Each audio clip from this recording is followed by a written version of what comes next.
tarefa, o nosso desejo, mais precisamente, é provocar a nossa conversa a partir desse tema que nos escolheu, nos interpelou. Ações pacíficas em tempos extremos. Esse tema nos capturou. E eu, especialmente, fui capturado e trouxe essa referência para vocês. Svetan Todorov, Diante do Extremo. É um búlgaro que, nessa obra, ele estuda, ele chama de tempos extremos o período do nazismo e todos os fenômenos envolvendo os campos de extermínio. Não só na Alemanha nazista, mas também na Rússia, o Gulag. Esses campos de violência extrema. Então, eu comecei a ler esse livro e fui mergulhando numa dimensão de existência que, para mim, era desconhecida. Porque o conhecimento histórico de um tempo extremo, ele traz para nós essa informação e essa referência, mas quando eu comecei a ler, especialmente os relatos dos fatos concretos de um campo de extermínio. E, num primeiro momento, a primeira parte, o primeiro capítulo, as primeiras páginas, o Todorov defende mais ou menos que, em tempos extremos, a moral fica em suspensão. E quando você está diante da possibilidade da sua morte, você está num tempo de guerra, num tempo de genocídio explícito. Você está assistindo isso acontecer, e você está num campo de extermínio, a sua sobrevivência se torna um imperativo tão intenso que você quase que tem uma licença para desrespeitar todos os critérios da moral. Então, num primeiro momento, ele narra um filho e um pai se agredindo fisicamente por causa de um pedaço do pão. Aquilo que deveria ser esperado é que o filho desse ao pai, ou o pai desse ao filho. Não, o filho está catando do pai, o pai está catando do filho, os dois estão se agredindo. E ele diz isso num campo de extermínio. Ok, você compreende o ser humano foi levado a um limite em que a moral está em suspensão. Mas aí você vira 2 páginas, ele diz, só que não. E quando ele disse só que não, e começou a descrever o que é ser humano num tempo extremo, puxa, foi para mim um arrebatamento, foi uma epifania, foi uma oportunidade de eu me olhar no espelho e fazer perguntas para mim mesmo, da minha humanidade. E é claro, você vai dizer assim, Ed, você está comparando esses momentos do Brasil com o momento do nazismo na Europa. Eu não estou comparando. Mas eu não posso negar que a obra me interpelou e me trouxe para o meu momento de Brasil. E foi a partir daí que eu comecei a pensar em tempos extremos. E queria ler algumas coisas para vocês que eu anotei da obra do Todorov.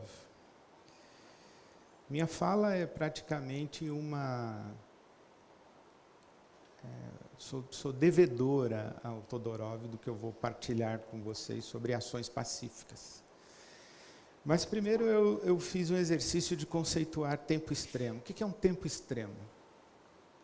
Conceituei dizendo o seguinte, que o campo semântico do tempo extremo é padronização, uniformidade, uma imposição e um patrulhamento moral, uma cultura de dominação vertical, uma afirmação de uma sociedade hierarquizada, onde aqueles que ocupam o topo da hierarquia têm uma licença para a violência, para a hostilidade, para a agressividade. Então, eu diria que tempos extremos são tempos de relações verticalizadas e hierarquizadas. Então, ambientes extremos são ambientes de relações verticalizadas, onde vale literalmente aquela máxima: quem pode mais, chora menos. E o Boaventura Souza Santos, esse intelectual português da Universidade de Coimbra, ele diz assim, que nós temos o direito de ser diferentes quando a nossa igualdade nos descaracteriza. E temos o direito de ser iguais quando a nossa diferença nos inferioriza. Vou repetir. Nós temos o direito de ser diferentes quando a nossa igualdade nos descaracteriza. E temos o direito de ser iguais quando a nossa diferença nos inferioriza. Quando a gente tem uma sociedade que tem essa cultura de transformar em absoluto um padrão, uma cosmovisão, uma moral, uma religião, uma ideologia, um partido, tudo que se pretende absoluto, tende à pasteurização. Você tem que pensar igual, você tem que se vestir igual, você tem que falar igual, você tem que se comportar igual, você tem que crer nas mesmas coisas, isso não pode ser diferente. Então você tem que ser igual, porque aquilo que é hegemônico se torna a única possibilidade de ser. As minorias ou se amoldam ou somem. Você não pode ser diferente. Então, nessa hora em que todo mundo vai ser igual, nós temos que dizer, opa, quero ser diferente. E tenho o direito de ser diferente. Agora, quando a diferença, eu digo, somos diferentes, eu sou homem, você é mulher, você é subalterna. Eu falo primeiro, você fala por último, e se a gente discordar, vale aquilo que eu falo. Porque você é mulher. Porque você é negro, porque você é pobre, porque você é índio, porque você é estrangeiro. Quando a afirmação da diferença inferioriza o diferente, é hora de dizer, opa, sou igual. Sou mulher, mas sou igual. Sou pobre, mas sou igual. Sou negro, mas sou igual. Sou homem, mas sou igual. Não interessa a nossa diferença, nós somos iguais. O tempo extremo, eu estou entendendo, estou lendo, que é esse tempo de confusão. Quando somos iguais e quando somos diferentes? Quais são os limites da expressão das nossas diferenças e quais são os imperativos de lutas pelas nossas igualdades? Isso está confuso no nosso país hoje. E está confuso porque os postos simbólicos de poder da nossa sociedade estão ocupados por mentalidades extremas. estão ocupados por discursos de violência e hostilidade.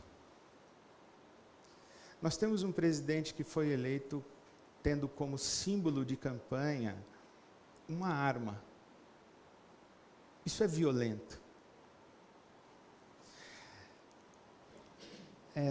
Nós temos uma ministra de Direitos Humanos que diz que mulheres vestem rosa e homens vestem azul e ponto final. Ser homem é isso, ser mulher é isso, o lugar da mulher é esse, o lugar do homem é esse e ponto final. E essa violência, ela acaba penetrando os espaços e ambientes da nossa sociedade, de tal maneira que eu, no ano passado, no meio da campanha, tive um sentimento muito ruim, como se os monstros tivessem sido liberados. A cultura da relação vertical, em que o zelador do prédio é violento com o faxineiro do prédio. O faxineiro do prédio é violento com a esposa dele. A esposa dele é violenta com o filho dela. E o filho mais velho é violento com um irmãozinho mais novo. Não é assim que é o policial na rua que é violento. Também tem essa expressão de violência. Não é que o Estado é violento, também tem essa expressão de violência. Mas a grande questão é que essa violência, ela assim, desculpa a expressão, parece que nós estamos num momento no Brasil em que tudo bem ser escroto. Tudo bem ser racista, tudo bem ser machista, homofóbico, tudo bem ser rico e escroto. Tudo bem, não é tudo bem. Não é tudo bem. Nós precisamos resgatar essa dimensão de que nós somos diferentes e iguais numa dinâmica de resguardo